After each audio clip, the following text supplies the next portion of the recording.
Hello everyone. I hope आप सभी बहुत अच्छे होंगे। चलिए तो फटाफट से जितने भी जून मंथ में इम्पोर्टेंट अवार्ड्स एंड ऑनर्स दिए गए हैं हम उनको यहाँ पर डिटेल में एक बार एक ही वीडियो में डिस्कशन कर लेते हैं। Let's start with the first one. यहाँ पर आपको दिख रहे होंगे इमेज में सदगुरु जी। हुआ क्या है, सदगुरु जी जो कि एक वेल नोन स्पिरिचुअल लीडर हैं, इन्होंने फाउंड किया है ईशा फाउंडेशन को, आप सभी को पता होगा। इन्हें दिया गया है global Indian of the year का अवार्ड, किसके द्वारा? कनाडा इंडिया फाउंडेशन यानी कि CIF के द्वारा। ये इसलिए इन्हें ये अवार्ड दिया गया है सो दैट क्योंकि इन्होंने स्प्रेड किया है अवेयरनेस को, ह्यूमन के अंदर कॉन्शियसनेस को थोड़ा और ज्यादा एनहांस किया है और एनवायरमेंट प्रोटेक्शन के लिए काम किया है। ये जो अवार्ड है CIF के द्वारा जो दिया जाता है global Indian of the year का अवार्ड, इस अवार्ड की शुरुआत करी गई है अक्टूबर 2024 से। तो आपको याद रखना है कि जून 2025 में ये अवार्ड दिया गया है सदगुरु जी को। आप यहाँ पे इमेज में देख पा रहे होगे, ये ईशा फाउंडेशन के फाउंडर हैं, राइट। अगला जो अवार्ड है वो प्रेसिडेंट द्रौपदी मुर्मू जी के द्वारा दिया गया है उन लोगों को जिन्होंने काफी अच्छा योगदान दिया है अपना मेडिकल के फील्ड में। इस अवार्ड को हम लोग जानते हैं नेशनल फ्लोरेंस नाइटिंगेल अवार्ड 2025 के नाम से। एक सेरेमनी को कंडक्ट कराया गया राष्ट्रपति भवन में, जहां पर हमारी प्रेसिडेंट श्रीमती द्रौपदी मुर्मू जी ने नेशनल फ्लोरेंस नाइटिंगेल अवार्ड 2025 को बांटा है। कितने लोगों को ये अवार्ड दिया गया है? 15 नर्सेस को ये अवार्ड दिया गया है। ये अवार्ड उन नर्सेस को दिया जाता है जिन्होंने डेडिकेशन, कंपैशन और बहुत ही अच्छी अपनी सर्विस दी है मेडिकल फील्ड में। ये एक तरीके से ऑनर होता है और ये ऑनर रजिस्टर्ड नर्सेस को, मिडवाइफ्स को, ऑक्सिलरी नर्स मिडवाइफ्स यानी कि एनम्स को, लेडी हेल्थ विजिटर्स यानी कि LHVs को दिया जाता है। इस अवार्ड के तहत क्या-क्या प्राइज दिया जाता है? एक सर्टिफिकेट ऑफ मेरिट दिया जाता है, 1 लाख रुपए का कैश प्राइज दिया जाता है और एक मेडल दिया जाता है जो कि नेशन की ग्रैटिट्यूड को यहाँ पर सिंबलाइज करता है।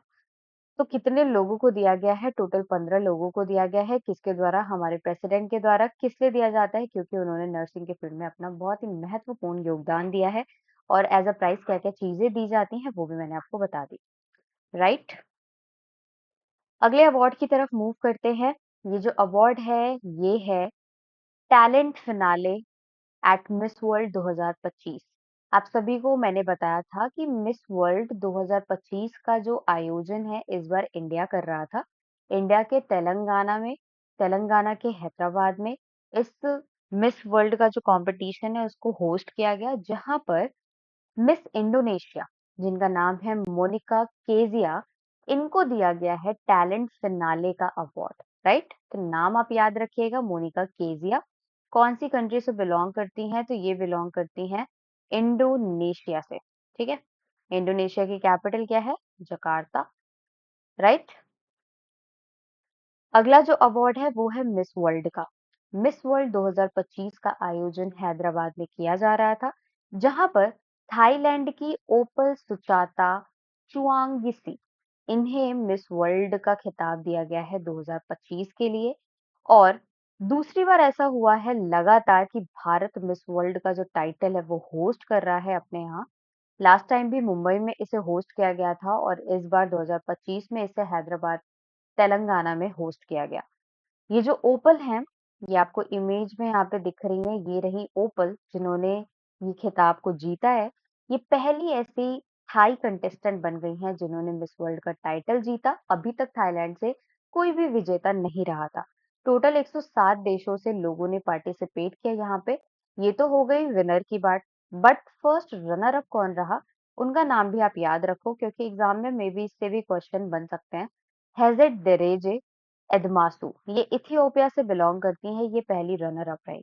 अब होता क्या है कि जब मिस वर्ल्ड का जो खिताब है ये सब दिया जाता है तो जो प्रीवियस वन एडिशन की जो मिस वर्ल्ड रहती हैं वो आपको क्राउन पहनाती है।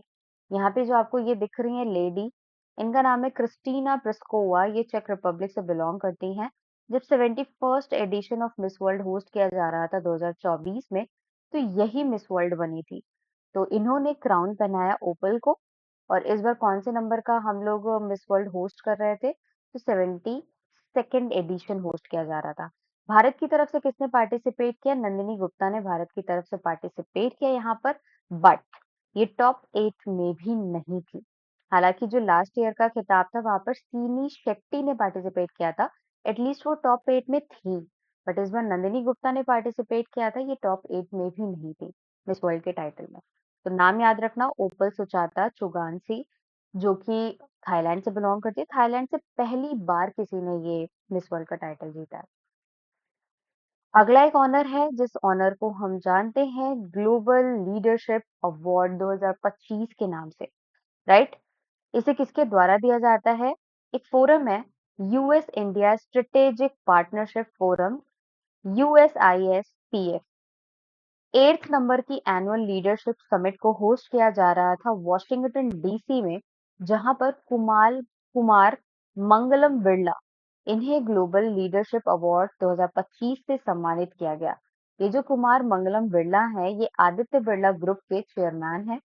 साथ ही इन्होंने करीबन $15 बिलियन का इन्वेस्टमेंट भी किया हुआ है यूएसए में। दैट्स व्हाई इनको इस अवार्ड से सम्मानित किया गया है। तो कौन सी ऑर्गेनाइजेशन देती है वो भी मैं आपको साथ में बताते चल रही हूँ। USISPF ये एक ऑर्गेनाइजेशन है जो इस अवार्ड को देती है। किसे दिया गया है? कुमार मंगलम बिरला जी को ये अवार्ड दिया गया है। ये आदित्य बिरला ग्रुप के चेयरमैन। अगला award, total 92 distinguished service awards दिए गए हैं। कब? जब डिफेंस इन्वेस्टिचर सेरेमनी को होस्ट किया जा रहा था। इसका भी आयोजन राष्ट्रपति भवन में किया जा रहा था 4 जून 2025 को, जहां पर परम विशिष्ट सेवा मेडल करीबन 30 लोगों को दिया गया है। ये इंडिया का सबसे highest peace time military award है। दूसरा है उत्तम युद्ध सेवा मेडल, 5 लोगों को इस अवार्ड से सम्मानित किया गया है। उन लोगों को दिया गया है ये अवार्ड जो जिन्होंने काफी अच्छा काम किया है ड्यूरिंग कॉन्फ्लिक्ट। और अति विशिष्ट सेवा मेडल, 57 अवॉर्डीज को ये अवार्ड दिया गया है जिन्होंने हाई ऑर्डर डिस्टिंग्विश्ड सर्विसेज किए हैं ड्यूरिंग पीस टाइम। कब ये अवार्ड्स बांटे गए? जब डिफेंस इन्वेस्टिचर सेरेमनी को होस्ट किया जा रहा था। ये 2 फेजेस में कंडक्ट कराया गया बाय मिनिस्ट्री ऑफ डिफेंस। तो टोटल 92 लोगों को अवार्ड से सम्मानित किया गया है। बस आपको ये याद रखना है क्योंकि नाम काफी सारे हो जाएंगे, तो नाम याद करने का कोई सेंस नहीं है। बस टोटल कितने लोगों को दिया गया आप वो याद रखना। अगला अवार्ड इम्पोर्टेंट, एक ट्राइबल विलेज है जिसका नाम है रोहिणी ग्राम पंचायत। ये धुले डिस्ट्रिक्ट महाराष्ट्र में लोकेटेड है। इस ये जो नेशनल सॉरी पंचायत है, इससे गोल्ड अवार्ड मिला है। किस कैटेगरी में? नेशनल ई गवर्नेंस अवार्ड बांटा जा रहा था, तो उस कैटेगरी में इस ग्राम पंचायत को गोल्ड अवार्ड से सम्मानित किया गया है। कौन सी ऑर्गेनाइजेशन ये अवार्ड देती है? तो department of administration reforms and public grievances के द्वारा ये अवार्ड बांटे जाते हैं। क्यों दिया गया है? क्योंकि ये जो ग्राम पंचायत है इसने बहुत अच्छा काम किया है डिजिटलाइजेशन के फील्ड में। इन्होंने कंप्लीटली ऑनलाइन डिलीवरी सिस्टम को अपने यहाँ पर डेवलप किया, ऑनलाइन फी पेमेंट की व्यवस्था कराई, बर्थ और डेथ सर्टिफिकेट्स भी इवन इन्होंने ऑनलाइन व्हाट्सएप और ईमेल के थ्रू अवेलेबल कराए। तो इसलिए इन्हें गोल्ड प्राइज से, गोल्ड अवार्ड से सम्मानित किया गया है। उसके अलावा और क्या-क्या दिया गया? एक ट्रॉफी दी गई और 10 लाख रुपए कैश दिए गए। गोल्ड की बात हो गई तो सिल्वर, सिल्वर भी तो प्राइज होगा। सिल्वर किसने जीता? वेस्ट मजलिशपुर ग्राम पंचायत, जो कि त्रिपुरा का ग्राम पंचायत है, उसे सिल्वर अवार्ड से नवाजा गया। जूरी अवार्ड किसे दिया गया? तो पालसन गुजरात को और सुखाती ओडिशा, ये 2 ग्राम पंचायत को जूरी अवार्ड से सम्मानित किया गया। तो रोहिणी ग्राम पंचायत आप याद रखना कि ये जो रोहिणी ग्राम पंचायत है ये कहाँ का ग्राम पंचायत है? महाराष्ट्र का। इसने बहुत अच्छा काम किया है ऑनलाइन प्लेटफॉर्म की फील्ड में, मतलब ऑनलाइन जो भी चीजें अवेलेबल होती हैं उनको लोगों तक पहुंचाया है प्रॉपर तरीके से। अगला अवार्ड है leopard award eight Locarno film festival. Locarno film festival ये यूरोप का सबसे पुराना और मोस्ट रिस्पेक्टेड फिल्म फेस्टिवल है। यहाँ पर एक अवार्ड दिया जाता है, ऑनरेरी लेपर्ड अवार्ड 2025। ये अवार्ड किसे गया? एलेक्जेंडर पाइन को। आप यहाँ पे फोटो में देख सकते हो, ये एक अमेरिकन है, डायरेक्टर है। इन्होंने काफी सारी मूवीज को डायरेक्ट किया है, लाइक इलेक्शन, साइडवेज, ये इनकी कुछ मूवीज हैं। 78th नंबर का लोकार्नो फिल्म फेस्टिवल इस बार होस्ट किया जाना है अगस्त में।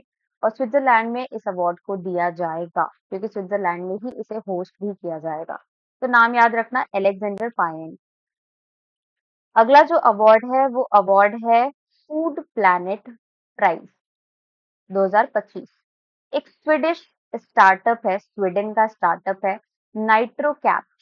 इसे 2025 में फूड प्लैनेट प्राइज से सम्मानित किया गया है। सबसे इम्पोर्टेंट तो ये है, फूड प्लैनेट प्राइज जो है ये पूरी दुनिया का सबसे लार्जेस्ट एनवायरमेंटल अवार्ड है। इसे डेवलप क्यों इन्हें, ये जो नाइट्रोकैप्ट है, इन्हें क्यों इस अवार्ड से सम्मानित किया गया, इस प्राइज को दिया गया, जस्ट बिकॉज इन्होंने ग्रीन फर्टिलाइजर्स को डेवलप किया है by using plasma to oxidise nitrogen from air. इसके बेनिफिट्स ये हैं कि ये एमिशन को रिड्यूस करेगा, एनर्जी एफिशिएंट होगा, फूड सिक्योरिटी को मेंटेन करने का काम करेगा।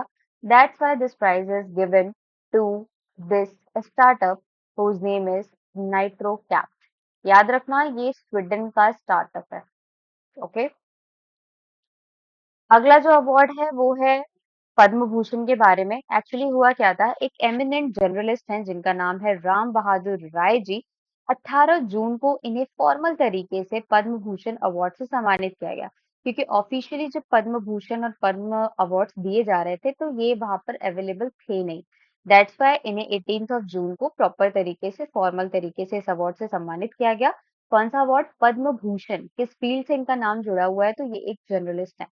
ये पद्म भूषण जो है ये इंडिया का थर्ड हाईएस्ट सिविलियन अवार्ड है after Bharat Ratna. Bharat Ratna is first one and second पे आता है पद्म पद्म विभूषण अवार्ड, राइट। और पद्म भूषण जो है ये तीसरा हाईएस्ट सिविलियन अवार्ड हो जाएगा। उससे इन्हें सम्मानित किया गया।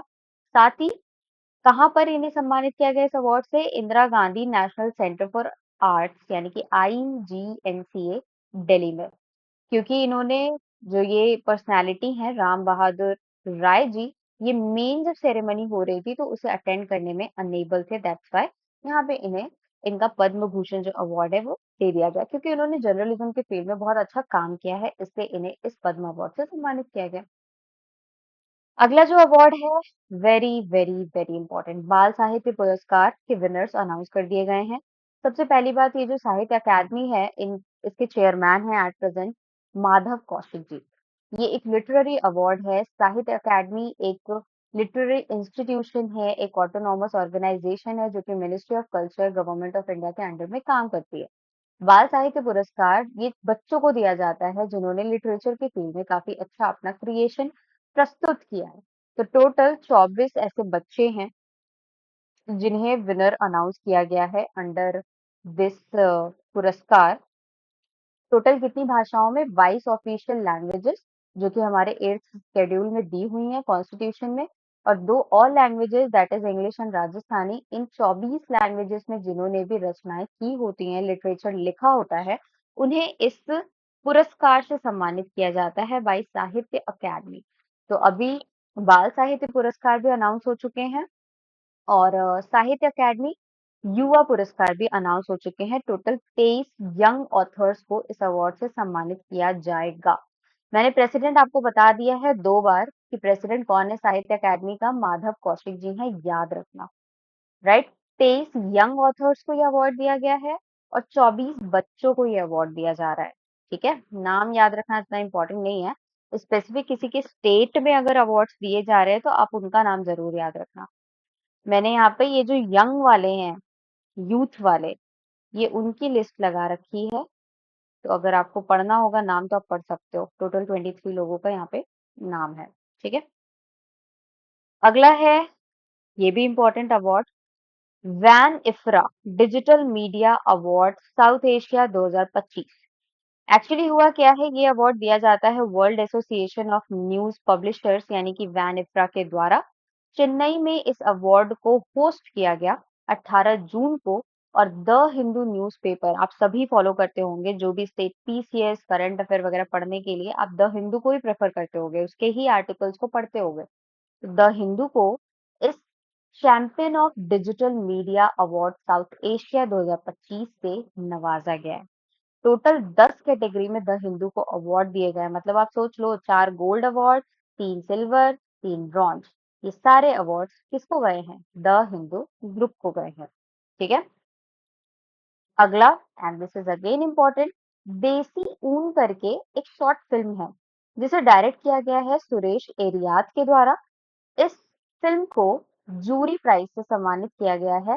कहाँ पर? एनएससी इंटरनेशनल एनिमेशन फेस्टिवल 2025 को होस्ट किया जा रहा था, जहां पर इस फिल्म को अवार्ड से जूरी प्राइज से सम्मानित किया गया। तो नाम याद रखना, इंडिया की है इसलिए, और सुरेश एरिया इसके डायरेक्टर है इसलिए।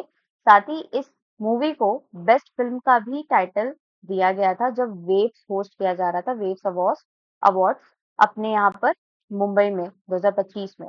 तो वहां पर इसे बेस्ट फिल्म का भी खिताब दिया गया था। तो ये आप याद रखना यहाँ से। So that's it. ये टोटल जितने भी थे, ये इम्पोर्टेंट अवार्ड्स एंड ऑनर्स थे जो कि जून के महीने में दिए गए। और इसी तरीके से हम लोग डिवाइड करके स्पोर्ट्स का section, national news, international news, सारे चीजें हम लोग पार्ट वाइज अलग अलग पढ़ लेंगे। राइट, आई होप आप सभी को ये सेशन पसंद आया होगा। और अगर पसंद आए तो प्लीज मेरे चैनल को लाइक करें, शेयर करें, अपने दोस्तों तक पहुंचाएं, शेयर सब्सक्राइब करें मेरे चैनल को। एंड थोड़ा सा मैं डिलेड हूँ जस्ट बिकॉज कि नेक्स्ट मंथ एग्जाम्स लगे हुए हैं, बट कोई भी चीज़ें मैं छोड़ना नहीं चाहती, स्किप नहीं करना चाहती हूँ, तो मैं उसे शॉर्ट्स के फॉर्म में, रील्स के फॉर्म में, जो करंट अफेयर वाली चीज़ें हैं, वो एटलीस्ट आप तक पहुँचाती हूँ। सो मेक श्योर कि आप शॉर्ट्स को भी मिस मत करो। शॉर्ट्स या रील अगर आप इंस्टाग्राम पे फॉलो करते हो तो रील्स नहीं मिस करो, और अगर यूट्यूब पे फॉलो करते हो तो शॉर्ट्स नहीं मिस करो। Right, along with the videos आप ये भी दोनों चीज़ें देखते रहो। And that's it. पढ़ाई करते रहो और ये भी सेशन देखते रहो। कमेंट सेक्शन में बताना कैसा लगा। Thanks for watching. Bye bye and take care.